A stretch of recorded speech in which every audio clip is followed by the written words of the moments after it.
this evening's talk, which is a webinar for a change. It's good to see such a lot of interest in this topic. We'll just give it a couple of minutes longer to see if anybody else wants to join us. Meanwhile, I'll give you the introductions. Next month, we're going to be back at BCS for a hybrid session with Sylvain Viguier, who was a colleague of mine at Vuckovic until about 3 or 4 years ago, and is now running a very interesting AI initiative. Artificial intelligence seems to be the subject of the moment. So we're still being joined by a few more people. Today, I'm very pleased to say that 2 further ex-colleagues of mine, Raul and Jaksa Vuckovic, have worked together on a demonstration of something quite exciting that they're going to tell us about now, and which Jaksa has blogged about on his website. So there's still people coming in.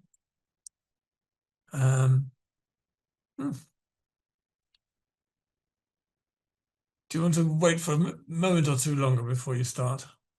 Because they're arriving thick and fast. We've now got 29 people on the call.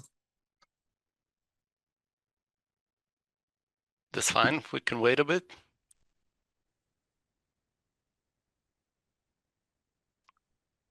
Yeah, there are a few other names that are familiar. Hi, Mark. Yeah, obviously, I've invited everybody to join us, and they are coming. Here's another one. Wayne.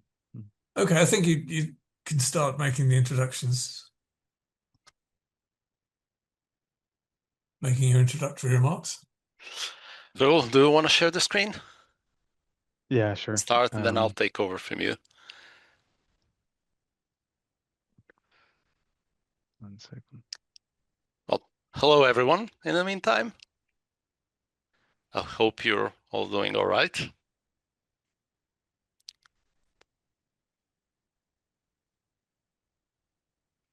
Yeah, it's a bit strange. We wish to be able to present there in person with you, but we have to take it remote. So the experience is slightly different, obviously, but we hope you have fun. So I believe that if I start the slideshow, then I switch to Zoom, share the screen, that should, yes.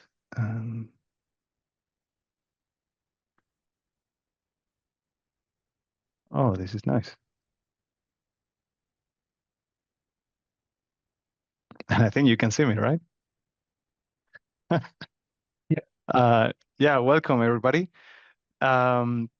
Today, we'd like to take you through a little experiment that Jaksa and I ran a few months ago. We were curious to see what it would be like to build a TDD coding agent. And so we got together, as you do, we did a pair programming session. I was in Bali, he was in Europe, and we made it work. We recorded it. It went on YouTube. So if you want to have a look and have fun at our pairing just a warning, it's 4 hours long. Yeah. That's there. But yeah. So we built Jaksa and I, we built AI coding factories. That's one of the things that is keeping us busy. But yeah, we'll talk you about what we did, and this concept will take more sense later on. This is probably something that deserves its own presentation, its own talk. But yeah, we're going to hint a little bit at the end about this. If you want to get in touch later on, you can find us on LinkedIn, and we'll be glad to keep the conversation going. So this is a funny thing. Imo helped us organize the talk, and then he goes and says, "Oh, it's 90 minutes." And how do you talk for 90 minutes about 30 lines of code? So we found that well, there's an idea. We decided that this talk is going to be 3 minutes of staring at each line of code.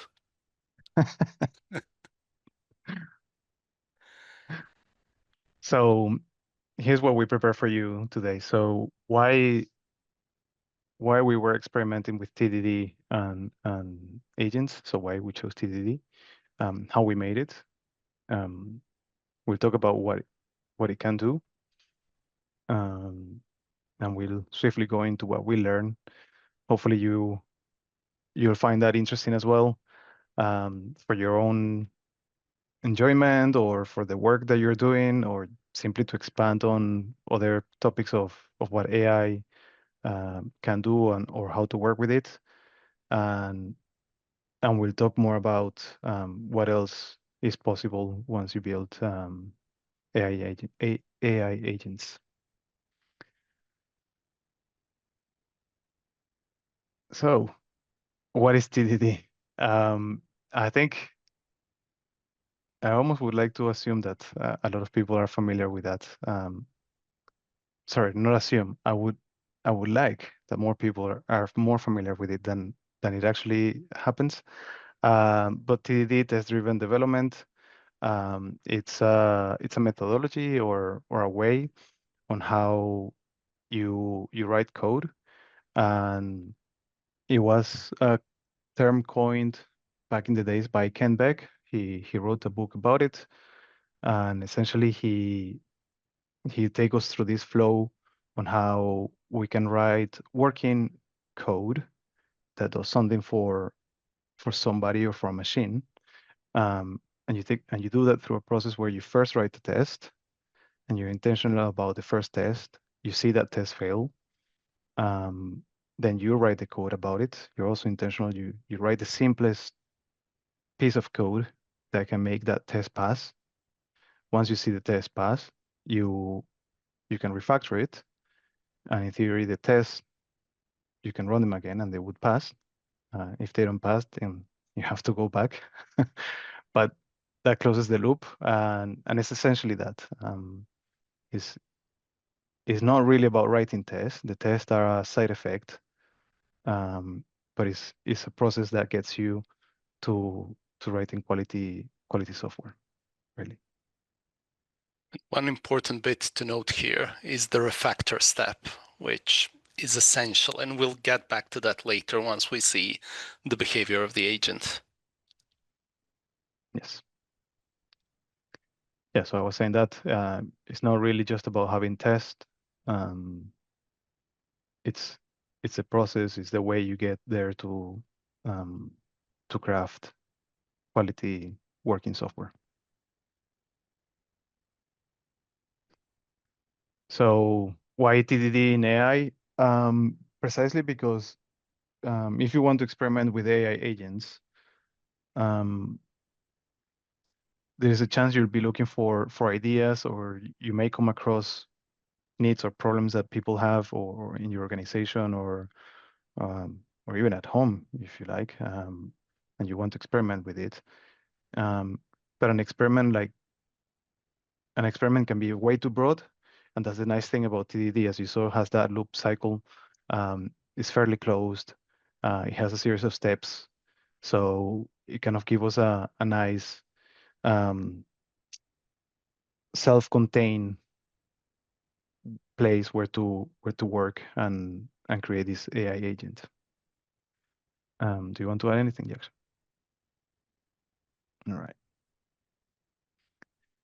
So agents and TDD, and then I'll let you, Jaksa, take over. All right. So essentially, when we look at what's missing, what are the typical issues with agents, we can find a corresponding mitigation in the TDD methodology. So, for example, you might notice when you do vibe coding that the agent typically comes up with a plan at start. It's an ad hoc plan, which is not necessarily a bad thing. Actually, it's quite a good thing. But TDD gives it more structure. TDD has a very defined structure of how you progress through the problem, how you refine it in sequential steps, and how you get to a final solution. Now, what happens with agents is that sometimes they kind of create a bug and they go down the wrong road. And once that happens, it's very difficult to get out of that. So agents will typically end up in a loop trying typically between two different solutions. So they will revert back and forth and never really find the right solution. And TDD on the other side has this approach where it does incremental improvements. Every new test that we write is an incremental improvement over the previous set of tests. And the solution that implements all of those tests is an improvement to the solution that was implementing a subset of those tests. There are no, actually, I'm not sure. Raul, can you make your image smaller? Because I presume the rest of the audience also is seeing parts of the slide covered. Let me see. I think I need to restart the share. Don't worry. Let me share.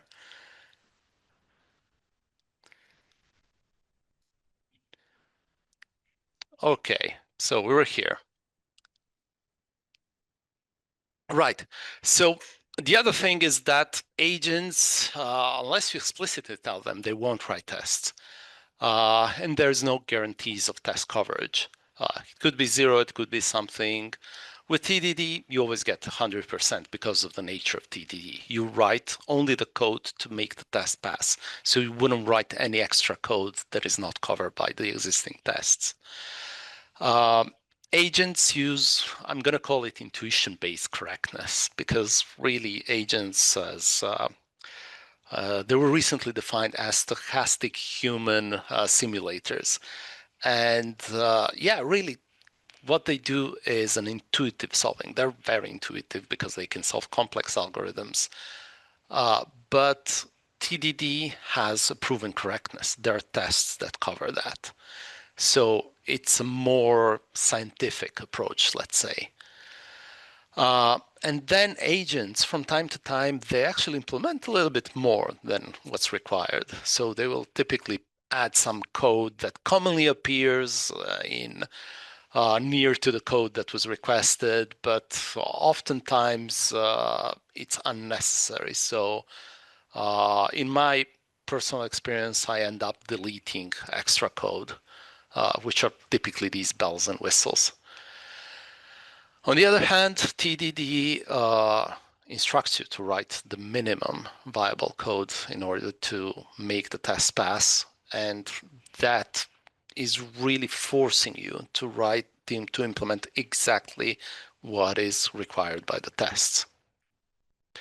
And we hope that the tests are actually reflecting the requirements of the software. So this is more or less the set of reasons that we thought TDD was a good match for AI and wanted to do this experiment. Now, the real reason behind this, and this is a long story. So back in 2006, Ima may remember, I joined Zulk Engineering at the time. And Zulk Engineering was on the forefront of disseminating TDD practices in London. So we had people like Keith Braithwaite, later Steve Freeman came, and there were a lot of TDD experts, and TDD was the default method of programming. And since the beginning, I was kind of the black sheep there because I was skeptical about TD. I was reserved. And to be honest, even to this day. And hence how this started.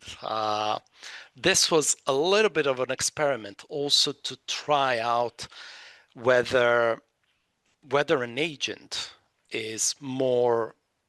finds it more familiar to use TDD to build software, or whether it's a different approach. And I'm not talking about TDD versus nothing. I'm talking about TDD versus domain-driven design, or TDD versus some other design-first methodology, which would go better. So I set out to do this experiment. Luckily enough, throughout the years, I got to meet also Ken Beck. So I reached out to both Ken Beck and Steve Freeman to ask them if they were willing to do this weekend project. And they didn't really have time. They got better things to do on the weekends than actually code an AI agent, but they gave me some really good advice. So basically from there, the experiment started, and Raul joined me, and together we've built this thing, which I have to tell you, this is just a thought experiment. It's not a fully functioning agent, and we're nowhere near answering the question, is TDD better than anything else? But we're going to do some experiments. We'll let you be the judge. And really, when we started out doing this, we looked at several architectural options. So how are we going to implement a coding agent that follows a certain method, follows a certain process? So the first option was to build it from scratch. Most of the magic of a coding agent happens in the LLM. We could just invoke the OpenAI API or the Anthropic or whatever, and just have some local agent that will submit the problem and apply those changes locally.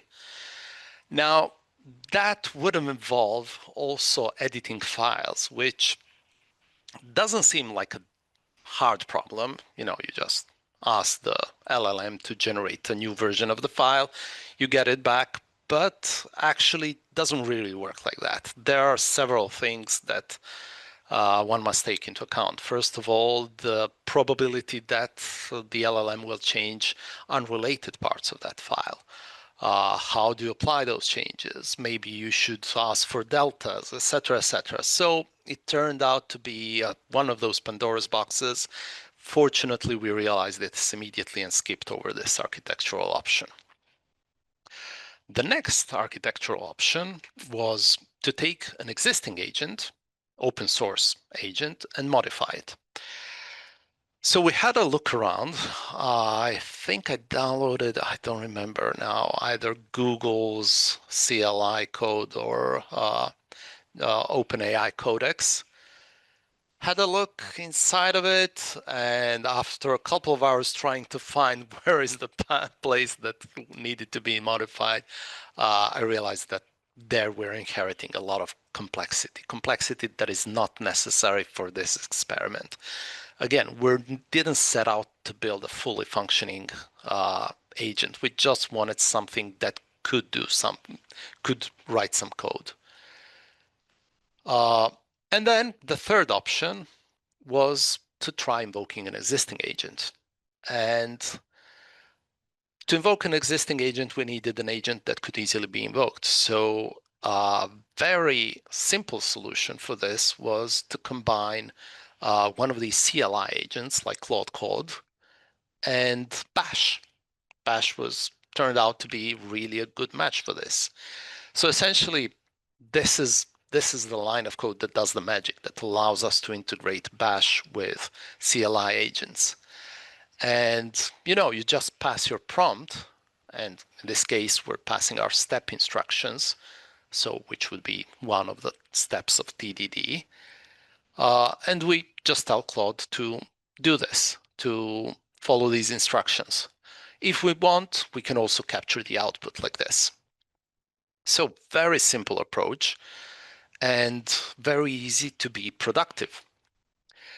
Ultimately, our TDD agent does something like this. Well, feature is not complete, write a failing test, run test, make sure that the test is really failing, fix the failing test, and refactor code. Now, you may notice that write a failing test, which should verify whether the test is really failing. And if it's not failing, maybe we should write it again. Also, for the fixing, we try to fix, and if it doesn't work, we should try that again. So each of these functions internally should be a loop. Well, we cheated a little bit there because we're actually invoking an agent. We're not invoking a simple request response LLM. So we kind of delegated that inner level looping to the agent itself. And you may ask, why not delegate all of this to the agent? We could have done, easily sent out the problem along with use TDD, do this TDD style, and then leave it to the agent to define the workflow and make sure it follows all of the steps. That could have been an approach, but we actually wanted to force a little bit of structure to make sure that at least the outer loop is being followed. So the first steps, how did it work? And this is a very interesting thing. The agent actually started writing all the test cases, and as you can see, these are this is a common exercise that's done with when teaching TDD. It's a parser for Roman numerals, and the agent actually started iterating over the loop and started writing tests properly. 1, 5, 10, etc., and then going on to these more complex tests with a smaller letter preceding a larger one or a sequence of different letters or same letters. And that was good, and the tests were passing. But then we looked at the generated code, and it looked like this. And funnily enough, this exact same pitfall is what people do when learning TDD. And sometimes even people who are relatively experienced in TDD will do the same thing on a slightly larger scale. It won't be this obvious. Maybe the whole if then else chain will be hidden behind polymorphism or a strategy pattern or something like that. But humans tend to make the same mistakes. They tend to abstract, to hide away the multiple scenarios behind mechanical abstractions rather than trying to find the abstractions inherent in the problem. And it was the same thing with the first versions of the RTDD agent. Now, we then modified the prompts a little bit, gave it better instructions, and in particular, it was the refactoring bit. The refactoring bit was the thing that wasn't working here. Thinking of looking at this code and then transforming it into something more generic, trying out to figure out the rules. So we started modifying this, and then we noticed some improvements. So yeah, it's time to show you the code. So the first improvements, this was the next iteration of the agent. And as you can see here, it was doing refactoring at every step. It was properly doing refactoring. It was extracting the values of the letters of the Roman numerals. Here, it would even do some patterns to validate the input. It would extract all the logic into these one-liner functions, etc., which was much better than the previous one, but it still had this feel of a junior developer that was kind of gold-plating the code. And after a while, we instructed the agent to, sorry, I need to move this because I don't see anything. Okay. So we needed to instruct the agent to do a little bit less of refactoring, so do refactoring only if necessary. One thing that happened with the first solution, with this solution, was not only that it was gold plating, but it was at every step, it was switching between two different styles of programming. So it would sometimes it would inline, sometimes it would extract, and it was doing a lot of unnecessary code changes. In this version, we instructed it to do refactoring only if it deemed it necessary. And this code, well, this may be subjective, but to me, it looked like much more natural. Ultimately, the TDD agent is, well, it's a little bit more than 30 lines of code, but you can see here, it's a really simple thing. So there's this thing, a function which checks whether the feature is complete. So essentially what we do, I don't know, can you read this? Do you want me to make it larger? You can make it slightly larger just in case. Okay. Good. So you're a TDD coding agent evaluating whether a feature is complete. This is the feature being developed, and here we pass the prompt. Do the tests in index.test.js, fully specify behavior, or is there more tests missing? Answer with feature complete for yes and feature not complete for no. And then we just compare the output. And this works perfectly. If you ask the agent to give you some answer like this, which we can evaluate to a Boolean, it's easily composable with your bash script. You can do even more complex things. You can ask it to return a JSON object, and then you can extract things from that, but we didn't need it for TDD coding agent. And then similarly, we've given it instructions for writing a failing tests, for running the tests, or fixing the failing test and refactoring. I think now is a good time to say, when Jaksa was showing you one version of the solution to the Roman numerals versus then to the next one and the next one, the differences were on us tweaking this system prompt that we were giving to the agents. In fact, you can see here, if not necessary, do not change the code. Yeah. Yeah. And also you can see we've restricted the agent. The agent can only work with an index file and an index test file, so we're not there yet for being to be able to evaluate the design. We're still far from that point. We're still far from building entire applications.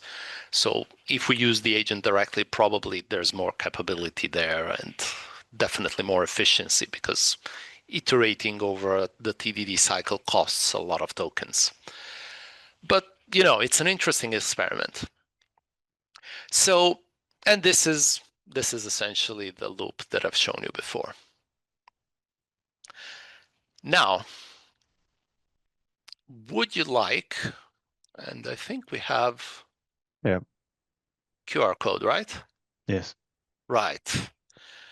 Would you like us to run the TDD agent over your favorite problem? Yeah, so if you please scan that QR code, that will take you to a poll, and we can have some fun and make it more interactive this way. And on my side, just for a moment, take the share.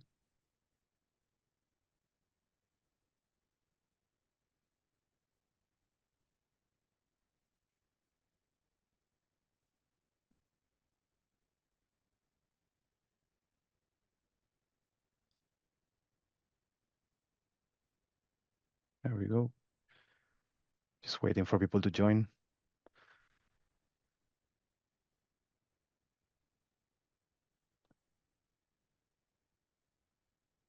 Excellent. I think this way Could you put the URL in the chat? You can see the URL. That's the QR code there again. But the URL, how do I get the URL?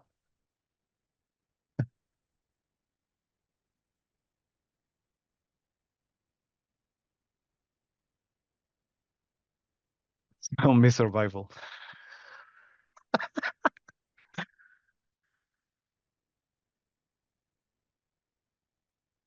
Yeah, I'm sorry, I don't have, if I exit this mode, it will stop allowing you to enter answers. So you can scan this QR code and if you can, and it will load from your mobile phone. And you can literally type something in there and submit it.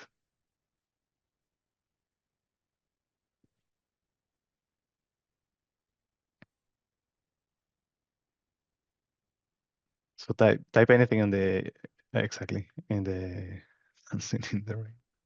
Like something that the agent can do.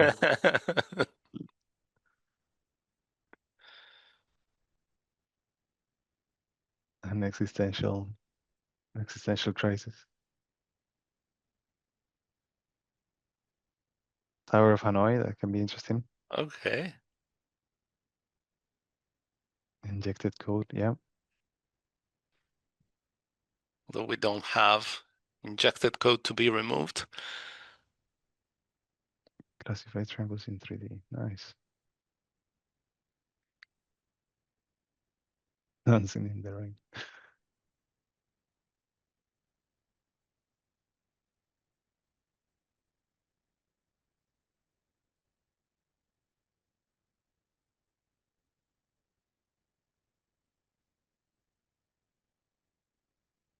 Okay, I think we have a few ideas. So what can be something easy to give? Probably the Tower of Hanoi.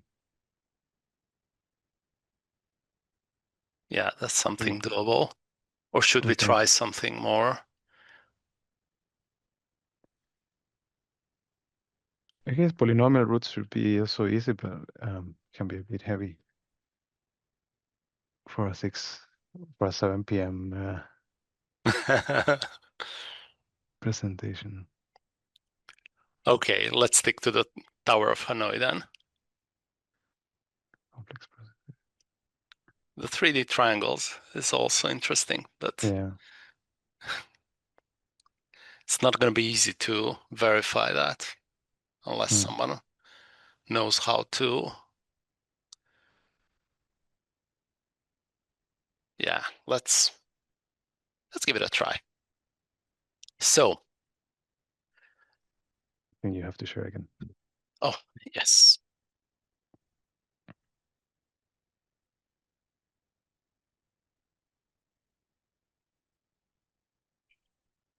I like the polynomial idea. And the zombie survival.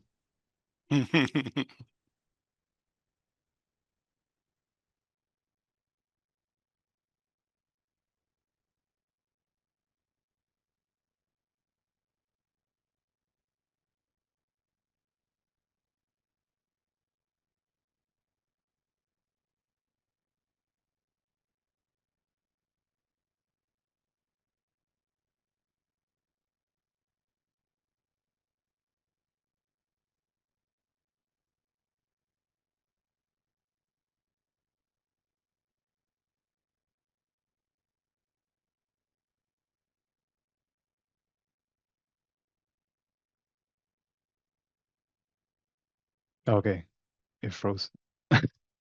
No, the code will run on his end. That's not cool. I'm sure he will be back in a second.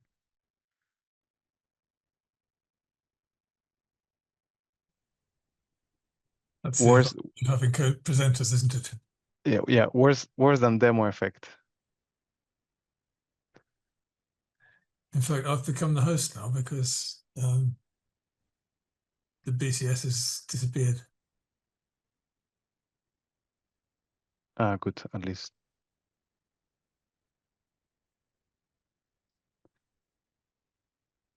Come back, Jaksa. I'm just gonna check my. Instead of Jaksa, we've got somebody else joining us.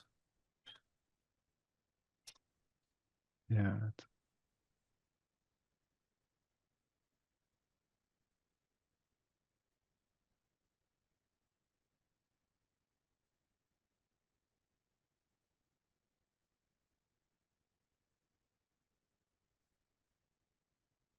Do you want to answer some of these questions in the chat while we're waiting, Jaksa? Sorry, Raul. Yes. Let's see.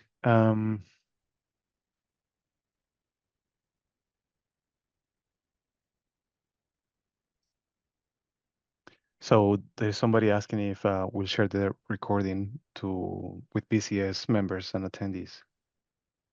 I think that was for you. Yes, we will. Perfect. I'm also very confused about zombie survivals, but I'm Gen X and too old for even old school. I don't know what is zombie? dancing in the rain means other than the metaphor.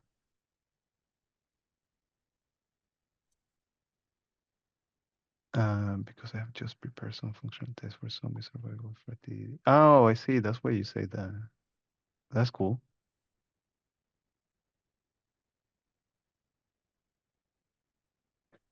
Yeah, Ian was saying that he's prepared some functional tests for zombie survival.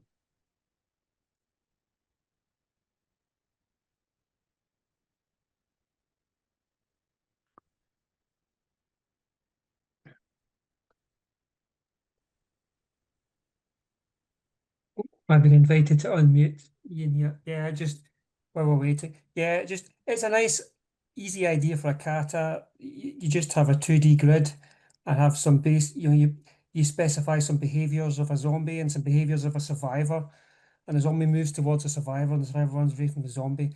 You can either make it an interactive game or you can make it a simulation and watch it. And the nice thing is that it gets people interested. If you put an invitation to a group programming kata with a boring subject, you don't get, compared to if you put an invitation out with zombie survival, suddenly you get more people joining. Even though it's a very simple 2D, it could have been Mars rover or something like that. Really simple kata. Yeah. Mars rover would be interesting as well. So we first tried the Roman numerals because it was very easy to follow what it's doing when we were experimenting. So like he was saying, it was interesting to see those things, right? Like at some point it adds all those ifs for, I think I can share that again and just go over that because I personally find that interesting. I think that's here. I'm still in this presentation mode. Welcome back, Jaksa. Hello again. There you go. Okay, I'll probably have to roll back and yeah, I was just gonna say something to the audience that of why we were trying with Roman numeral. Because we're familiar with it, but because it's very like lightweight mentally to track what the LLM is doing, the agent. And yeah, for example, these things, right? I found it very interesting to see that it literally built this if matching the specific input to the specific number that it has to return, as opposed to I think we don't have it here. It was on the code. I have it. Examples. But there you go. Yeah. Can someone, Imo, can you give me co-host rights so that I can share the screen? Yeah, he's done it. Oh, okay. Brilliant. Continue.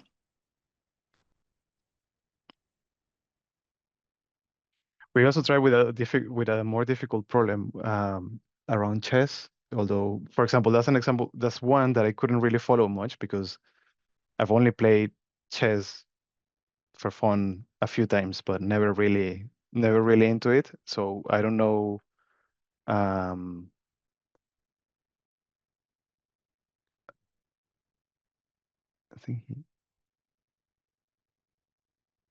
think when he's presenting, it drops. Yeah, for some reason. You're double now. Yeah, so we tried with a chess problem. So that it tries to solve a board, and I believe the instruction was, the problem at hand was that it has to solve the game with a specific strategy. But then it requires you to know more or less how the board would look like, how the pieces will move, so that at every iteration, if you see the printout of the board, the one represented on the code, that then you know what the LLM is doing and that what it's doing is correct. So that was an interesting thing. Let's see if you can share your screen without without crashing. Yeah. Okay, let's give it another try.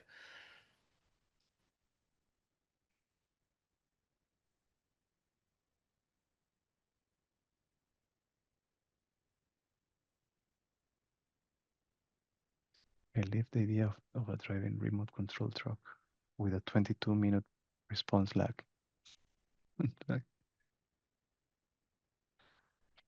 Okay, so as you can see, the Hanoi Towers is kind of converging to a final solution. So we have one maybe disk, step back zero because disk. no, we didn't hear anything of what you did. Okay. So basically, just to explain to people, while we were waiting for Jaksa to join, he had not realized that that the call crashed on his end. So he just continued talking and doing things. So that's why you see code implemented. It's not that he's a magician. And yeah, so I did this big philosophical discourse on on TDD and test-friendly interfaces versus client-friendly interfaces. But yeah, just to oh, look at this. What it did just here. If n is 3, so if there are 3 disks, it gives actually a solution, directly a solution. It doesn't use the algorithm.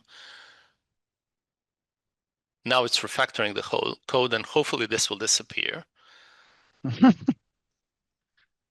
So you see, sometimes it mimics the human. The human is too lazy to evaluate whether this recursive implementation is good enough, and then it gives a solution. But let's go a step back. Take us through, where do you put? So you must. I'll just act as a person that doesn't know. You must have put the problem somewhere. oh, so you didn't see that? Okay, Nothing. sorry, sorry. I didn't realize Nothing. that was after the disconnection. Yes. Let me go a little bit up. So the problem was put on the command line, and here it is. tdd.sh Tower of Hanoi. I didn't specify anything else. Tower of Hanoi, it's up to the agent to figure out the specification of the function, how are the interfaces going to be, what are the requirements of the Tower of Hanoi, and to write an implementation. And as you can see here, it started going iteratively through the cases and giving us different versions of the solution. So I think the solution might be complete, but I think the agent still hasn't decided that it's complete because of not enough test cases. So at some point it will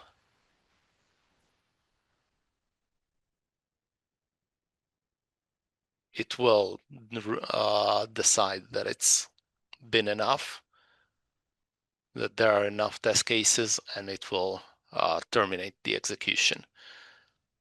Sorry, indeed, N3 was removed right after that refactoring potentially. Yes, that was an interesting, another pitfall. So it first put the solution for this test case as a fixed solution, which was not necessary. Here it is again. Now again, we have n equals 2 and n equals 3. And now it will, in the next step, when it starts refactoring, it will probably revert to the simpler solution and remove these two cases.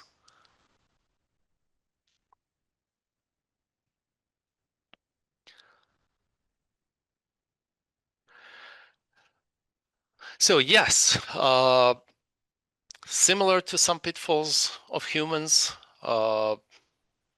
probably slightly dumber not to realize that it's adding and removing the same code and that it could probably stop now. But yeah, it's interesting to see it mimicking human behavior somehow. Another experiment we've tried, as Raul mentioned, is chess. Chess is another one of those problems that is easy to say, to communicate, but difficult to specify.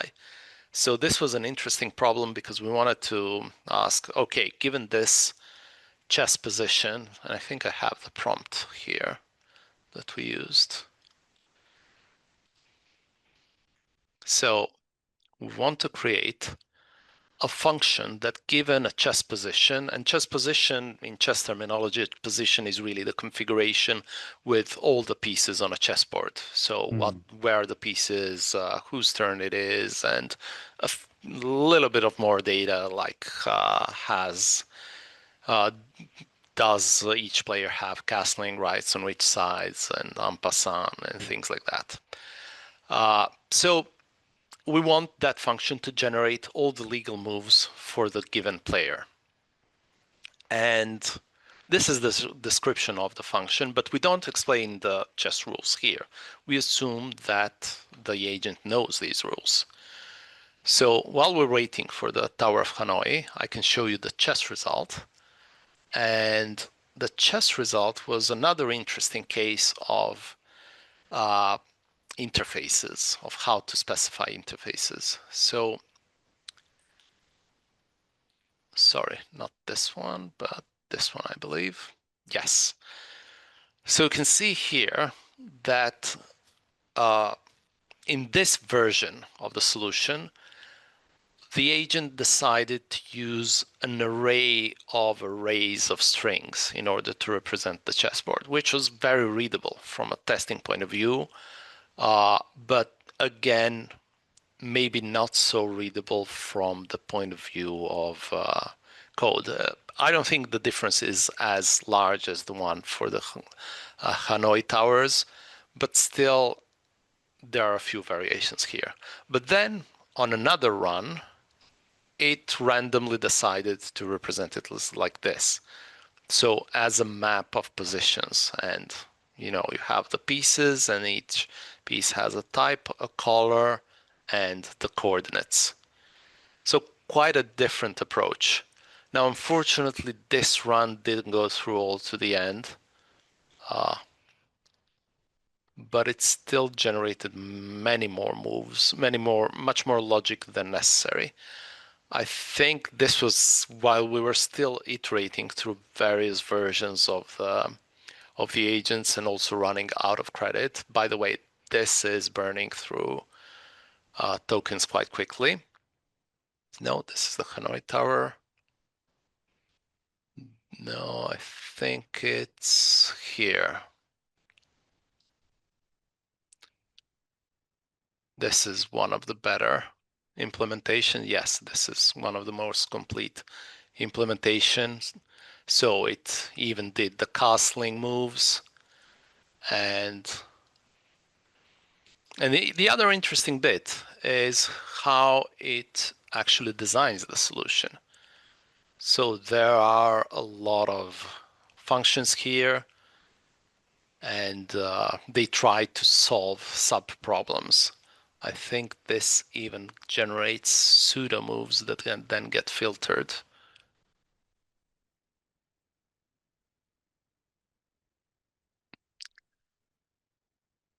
No, it doesn't. It's not this one. It was another one. But yeah, it can also solve much more complex problems. And the complexity now doesn't represent an obstacle because we're doing this incrementally. So the complexity kind of grows with the problem. Then again, we did try the same thing. So really the question now is this really better than just invoking an agent directly? So we did a benchmark. We've created these 6 prompts. So we have the Roman numerals, we have the chess moves, and yes? Yeah, before we benchmark, I think Ian has an interesting comment. Can you read it to me? Yeah, I can read it out. So he's saying it recognized the agent. It recognized Tower of Hanoi as a defined set of requirements just from those 3 words. Similar would be true from chess or quote unquote fine roots of polynomials. Which yeah, we could have tried that one. Although the form that the essence of the problem is wrapped in is open. Well-known problems expressed in a very few words are interesting as experiments, but we'll already have many solutions. So he's also interested in any longer initial prompts that we have experimented with, and I think is I'm about to answer that question, so I was one step from that. So here it is. This is taken from LeetCode. It's I believe this is the one that sums the 2 lists. No, sorry, this.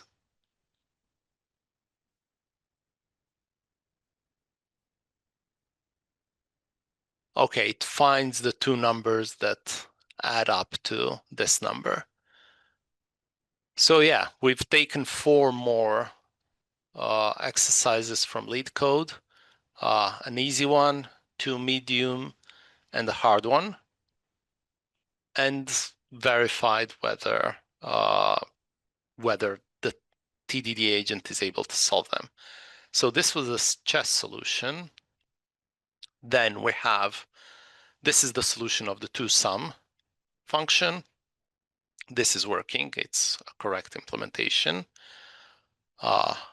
Then this was the next one, which is, yes, adding 2 numbers represented as linked lists. So it would do the carry and do all the calculations properly. It also wrote all of the tests for this. So yeah, this was also fine. And I believe, no, this is the next medium problem. The substring problem, finding the length of the longest substring of S, which I've honestly forgot what the problem was trying to solve.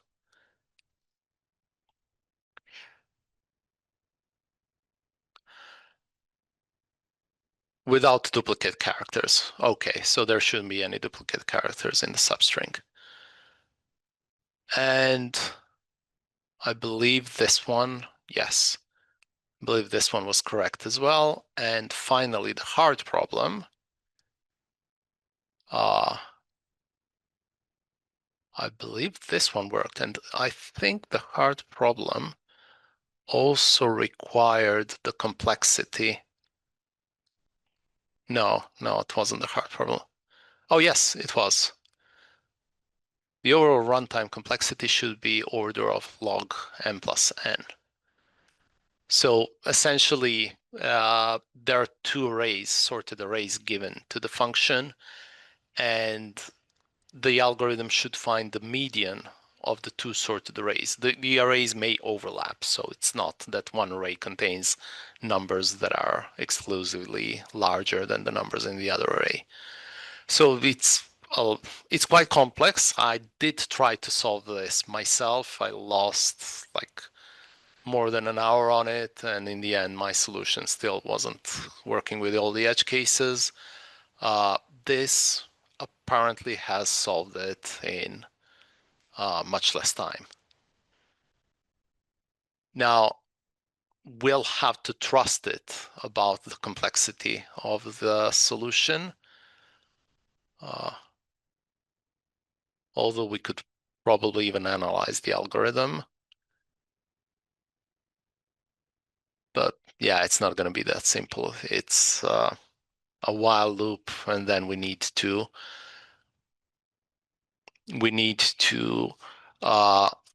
prove that actually converges to the solution in logarithmic time. So it's probably doing something like a double binary search. So let's do this quickly.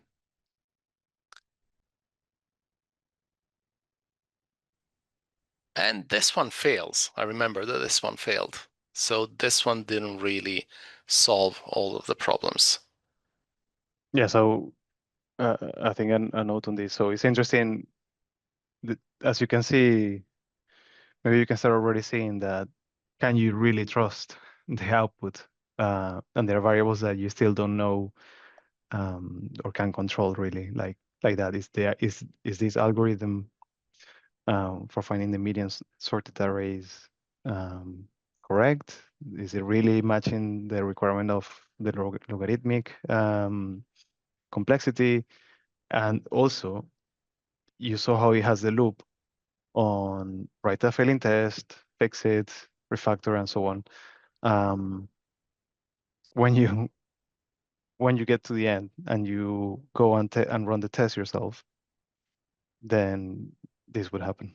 These surprises would show up. Yes, I'm and this is interested in knowing whether the tests that failed, or indeed the tests that didn't fail, are actually valid tests. How do you know? Yeah, true as well. Yes, I mean, this is a matter of tuning the TDD agent a little bit. So for example, if we go back to the TDD agents, things like this should be solved by introducing here in the prompt fix failing test.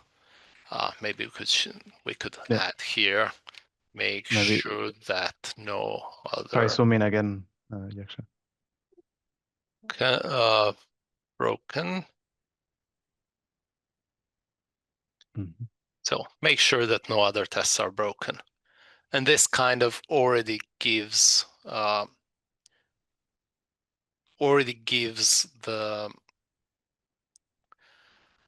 agent the instructions, implicit instructions to keep running the tests. Of course, if we weren't as lazy as we are, we would have made a loop around this to control that, to manually control that all the tests are passing. So we would run these tests and make sure that it's actually working fine, and probably would be a little bit smarter and detect ourselves directly in the bash script whether the output of pretest was a positive one. So all of this can be fixed with a little bit of tuning of the agent. Mm. On the other hand, we did run it with a plain agent as well. Let me just quickly check whether the Hanoi tower, no, it's still iterating.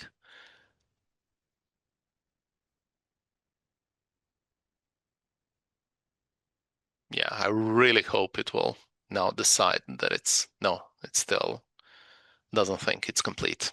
All right, let's leave it a little bit more. And the other thing that we did is wrote a plain agent, which, it does, the only thing that it does is calls Claude, passes the prompt, and we added these two things just to make sure that it generates the tests and then it uses the correct testing framework. So we did the same thing for the plain agent, and as you can see, generated pretty much the same results. So this is the Roman numerals, this is the chess.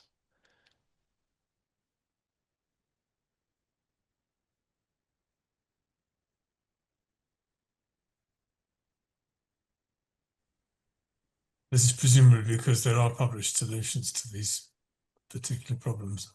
Yes, yes. So there are so many solutions, and every time it's a variation, and sometimes it's a completely different interface, as you saw before. But this was really the Claude code doing things according to its own plan. So probably it did the code first and then the tests. This is the two numbers. Sum, so still seems okay. Length of the substring, and finally, yes, here it didn't perform well, and I'm not really sure. Oh no, it did. It was just in a different file. Okay, yeah, sometimes it doesn't intuitively figure out that it should write index and index test. Andy's asking, how do we distinguish between various versions of the code? So, let's say that you're actually trying to solve something. Of course, you could have Git, and you would see yourself the changes, and you could choose when to commit. But here, what we did is to tell the agent that on every loop that it will create, that it will attempt to solve the problem, that it goes and creates a new directory. So that's why you can see on the left side on the navigation bar, you can see Jaksa changing directories. This is basically every run of calling the agent bash script, and it goes and creates a whole project essentially. So it allows us to compare the way we're comparing. Exactly. So here we're creating workspaces, and here we've just copied the ones from the benchmarks. And I'm now in the folder of the solution of the hard lead code problem. And let's try this. And this one fails as well. Okay. So for now, it's a tie. Let's say it's a tie between the plain coding agent and the TDD coding agent. So I'm going to stop the Hanoi tower now. And it's refactoring the code. Is it becoming annoying?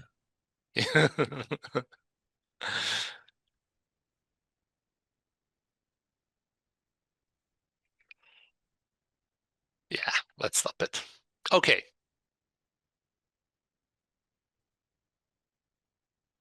All right, of course, it won't work like this. We would need to do it from the folder.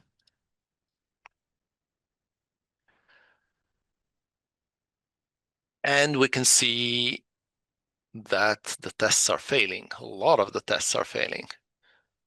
So yeah, doesn't work always. Doesn't work always, needs a little bit of tuning. And that's okay, because we didn't, as I've said, we didn't really set out to create the state-of-the-art agent. We just wanted to see whether the approach was doing something, whether we were noticing any improvements in the design of the code. And this is quite interesting, but the real breakthrough was, and I can't find now Oh, here it is. Sorry.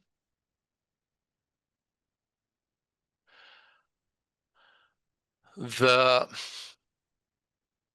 real breakthrough is that Bash plus CLI agent is a very powerful paradigm. It's a very powerful combination and allows us to create these agents quite quickly. So how much time do we have? Okay, it turns out that this has been going on for quite a long time. Do we want to quickly code another agent? Yeah, I mean, we've got 25 minutes, so we can do. All right, let's spend 10 minutes trying to code another agent. We're not going to test it thoroughly, but let's try waterfall.sh, and let me try this. Just going to copy all of this. By the way, I don't know if you heard, but dry is dead. And featured, okay, I'm gonna get rid of all of this. Line 11. Yeah, this one as well, refactor code. Okay, setup workspace, and now, let's do this. Setup workspace, refine requirements. Oh, smart. Yeah, so tell people what you have in mind. Yeah. By the Why way, you call the script waterfall? By the way, I have a Copilot as part of my IDE. So this is meta vibe coding or vibe coding. I don't know how to call it. Design solution and implement solution. All right. I mean, in waterfall, testing comes at the end, right? Where it belongs. Well, it comes at the end. To be honest, each of these is a cycle. Tests. Each of these is a cycle with a test at the end. So not setup workspace, but refine requirements. Refine requirements would then validate these requirements against human, then design solution would validate. So for example, in the old days, this used to be done, you build create your class diagrams, and then you use sequence diagrams to validate whether all the classes are connected and all the information is being passed properly. So yeah, these are some of the techniques. I would say for the sake of this experiment, we just do it like this without the tests. We can do the testing as part of the implementation of the solution. I wouldn't do the testing of the requirements and the design. But yeah, let's do this. Refine requirements. You are a TDD. You're not a TDD coding agent. You are a business analyst. Maybe close the index file to the right so that we get more real estate on your screen. Nice. Okay, you're a business analyst. This is the feature being developed based on the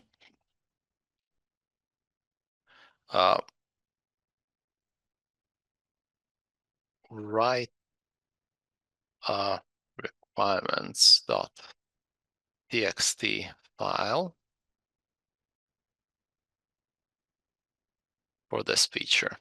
Make sure all the edge cases are captured and nothing is left vague.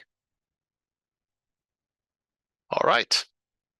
Then function design solution.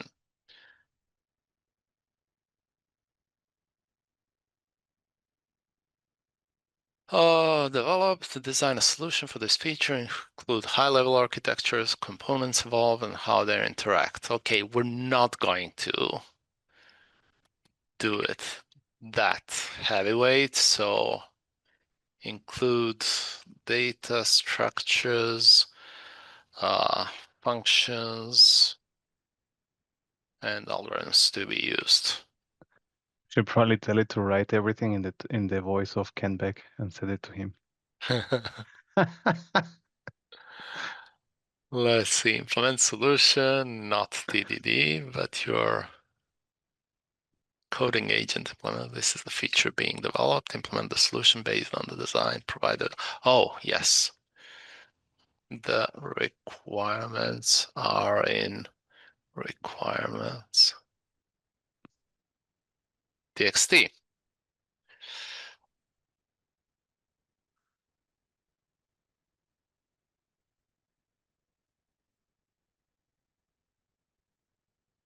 And provided in design dot txt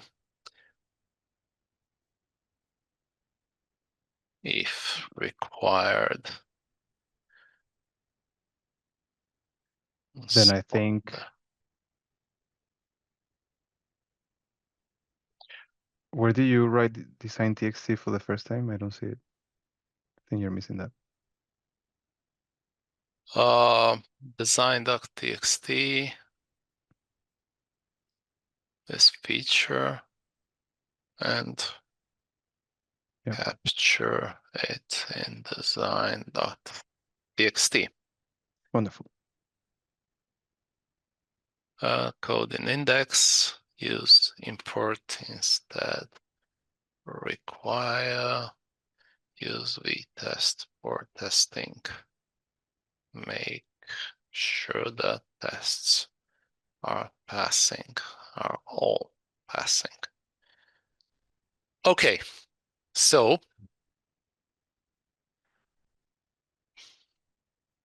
let's see if waterfall.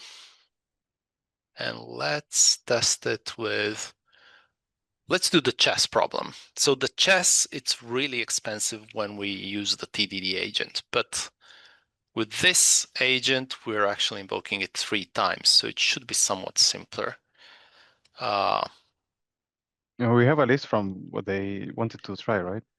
We could do one of their examples. Oh, yeah, we could do a Hanoi or anything else. I just wanted to use one that we can compare it.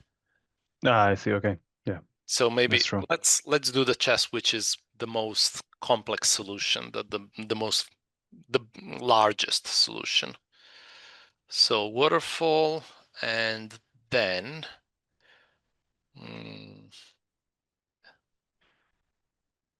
prompts.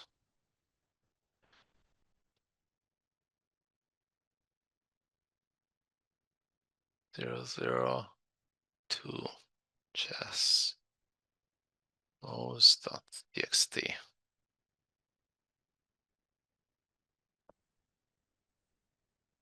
We also organized this talk so that you can see Jaksa with Bash Ninja skills.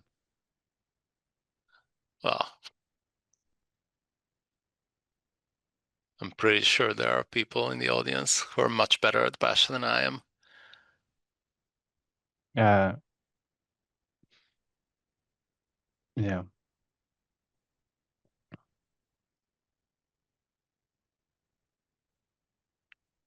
Actually, why not? I was thinking whether I should say it or not. I think what we mentioned that you're at the better than me beginning. at Bash. No. We mentioned at the beginning that we know, the 3 of us, we know each other because we got to work at the same company. And so Imo was the first person I paired with when I joined Zulke 8 years ago, or 9 almost. And I learned so much Bash that for me, he's the ninja, the Bash ninja. Pretty much all Bash tricks I know is thanks to him. So yeah, I don't know if I ever told you that, Imo, but That's very generous of you. That was cool. Unfortunately, I forget a lot, so I keep having to look it up now. So if we look at the workspaces, now we should have our requirements document. And here it is. Wow. It's a proper requirements document.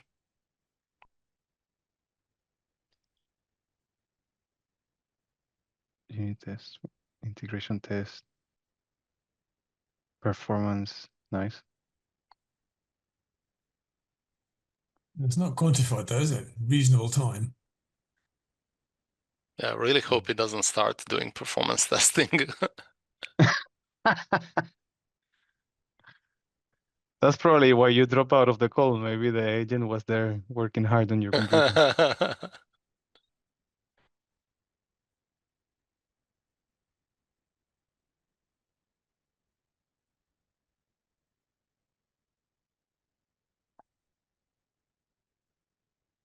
So you've seen that we basically created another agent in 10 minutes. And once you start getting this idea, it becomes really easy to create agents. And really, this is what this talk is about. It's not so much about building a TDD agent that doesn't really work, but it's about finding out the ability of building more agents. So what other kind of things can we build? We can, let me, sorry.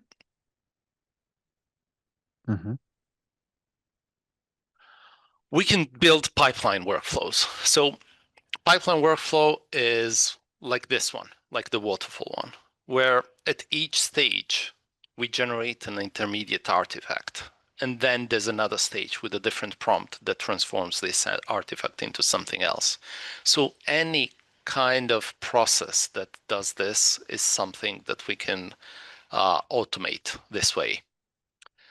Another one is an iterative refinement workflow. Now this, the TDD agent is an instance of this one. So it iterates over the same process. It iterates over the same 4 phases. It could be as many phases as you want. It could be a single phase. This is particularly effective if you want, for example, this can be applied to technical debt. You can ask the agent to analyze your code base, identify technical debt, and then choose one technical debt to address. And then in the next step, it addresses this technical debt, resolves it, and then it goes back into analysis. And maybe in the meantime, it creates a commit so you can always roll back. So this is another very useful pattern. Another pattern is to run multiple options. Ask it, okay, give me several architectures and implement them. Or even multiple agents. We're using Claude Code because it's the one that worked first, but we could use Claude Code in one, Codex in another, and maybe Warp in the third one. And then just have another step which selects the best solution. Another way to do this is human in the loop. So human in the loop could be combined with all the previous workflows. And it could be, for example, a human selecting which of the 3 proposed solutions is the best one. Or it could be, like we have a pipeline workflow like our waterfall agent, and then it pauses between each step and allows the human to review the generated artifact and correct it. So if I don't want to do performance testing, I can simply remove them from the design document and then notify the agent to just resume the process. Then there are some more complex workflows that we can build. And this one in particular, I used it a while ago for a video game, an AI-based text adventure, which generates the world as you travel through it, generates characters and dialogues with characters and all that. And basically, I've implemented a self-evolving system which would run tests, or rather simulate players of that game, capture the transcript, and then analyze that transcript to find further features that should be implemented in the game. And you can just leave it there and it would do this automatically overnight. And a problem with doing this automatically is that there is no human to tell you, okay, this version is better than the previous one. You're going in the right direction.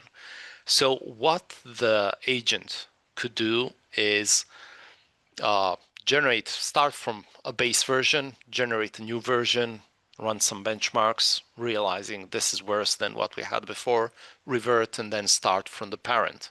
And then maybe it likes what it generated, goes to the next one. Or maybe it generates multiple ones when not sure. And then the morning after, the human comes back, looks at all the solutions and tells, okay, this is the version that I want to continue from. So take this one as the basis for next time. And this is slightly inspired by genetic algorithms, although it's a little bit different, but still it provides some means to run agents without human supervision, or at least without full-time human supervision. Now, another technique is dynamic workflow generation. Have the first step that generates another workflow and then execute that workflow. This is analogous to how agents plan. They first generate the plan and then they follow the plan. Here, we're just being a little bit more formal and we're generating an executable workflow, and then that workflow can be executed. Now, the most important thing is to make all these workflows customizable so that they can be combined.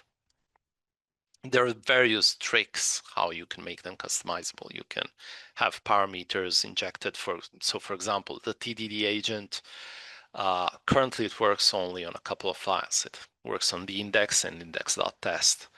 But we could pass those files. We could have an outer agent which works over the entire application or the entire feature and all of the different layers of the application. And then it could, I don't know, we could have a London style agent which goes from the top to the bottom and instructs the TDD agent to use mocks. Or we could have a US style which goes from the bottom to the top. These are different schools of thought in TDD. And really, once we start combining these, we can build much more complex behaviors. And we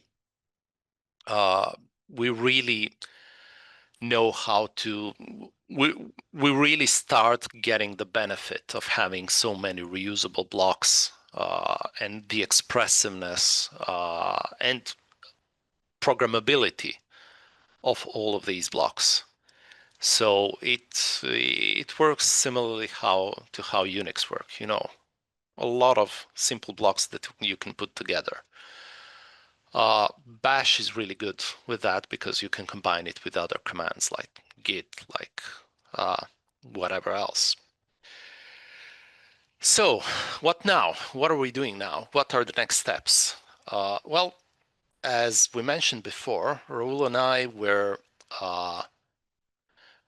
building these coding factories. Well, we're building really coding pipelines which take all of these different workflows and combine them to generate from requirements in Jira to generate complete products. And the coding factory is just a platform that runs these pipelines. So what we do is think of it as something similar to a CI/CD server, that instead of running CI/CD pipelines, it runs these coding workflows, which connect to Jira, connect to Confluence to get the context, connect to stakeholders to ask questions, and then generate ephemeral environments, run all sorts of tests, and generate pull requests in the end. So this is really our future development and really trying to help companies build these coding factories. And we believe really the most value here is in building custom factories for companies rather than trying to do a universal solution.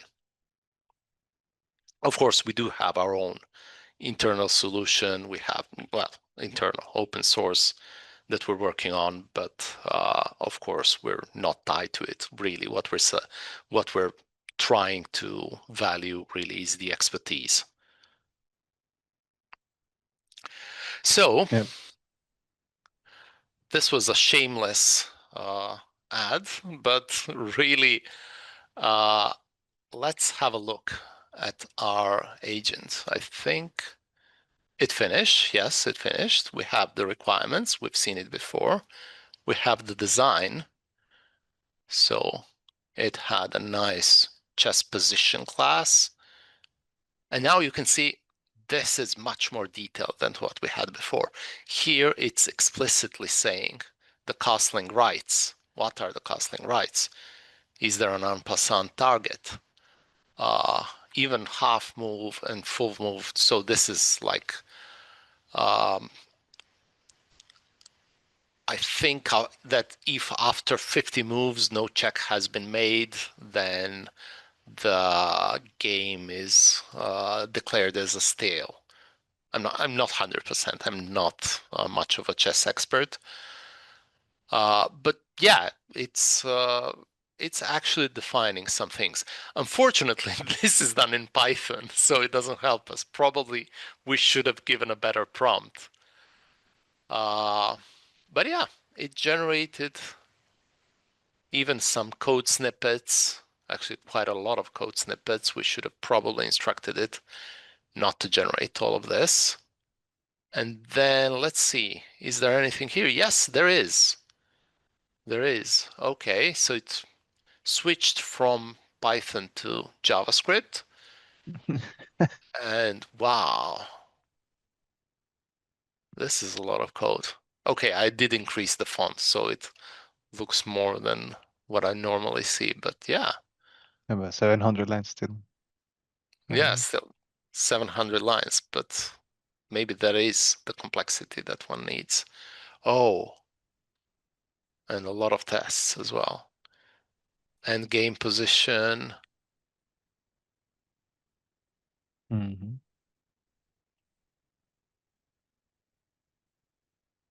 Should not allow moves that leave the king in check. Yeah, these are quite advanced rules. Yeah, should not allow castling with king is in check. And let's see whether these tests are passing. We did instruct it. And it's interesting, it also codified. And no, there's one test that doesn't pass. Oh no, Huh. none of them passes.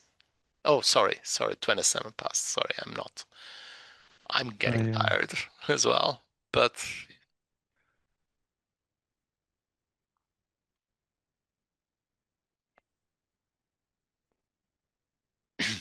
okay, yeah, this didn't work. Interesting, but for the time being, we cannot tell. Actually, it seems like the waterfall is not better than our TDD agent. So yeah, Imo, I was wrong. Sorry. Well, that's quite a relief, isn't it? To find out that TDD waste of time after all.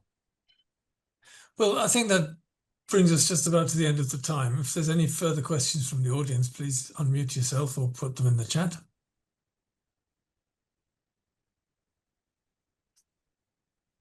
Apart from that, I would like to thank our two speakers for a really stimulating presentation and an invitation to kind of take part. So Jaksa, you put into the chat where your blog posts are and your GitHub repository where we can pick all this up. I put it. You put it. Okay, good. Now, normally what we do as a token of appreciation to our presenters, we allow them to choose a book from the BCS bookshop. I don't remember seeing your choices, so if you'd like to let me know those later, I'll pass those on. We will. We will. Thank you. It's unfortunately it's not a printed book; it's an ebook. They used to do printed versions, but I think that's stopped for cost-cutting reasons. Yeah, so I invite everyone to come to the BCS or join us online for the next talk, which is on November the 5th. Sorry, no, October the 1st comes before November the 5th. Yeah. Fantastic. Yeah, thank you very much. Sorry for the technical details. I hope I think it proves it wasn't just a canned presentation, doesn't it? yeah. Yeah, that's true. we managed to make it run for 90 minutes. I don't know if people stayed awake the whole time, but we had, at peak we had just about 40 people online, so that's a good sized audience. So thank you very much, guys, and speak to you soon. thank you, Emma, for hosting this, and thanks everyone.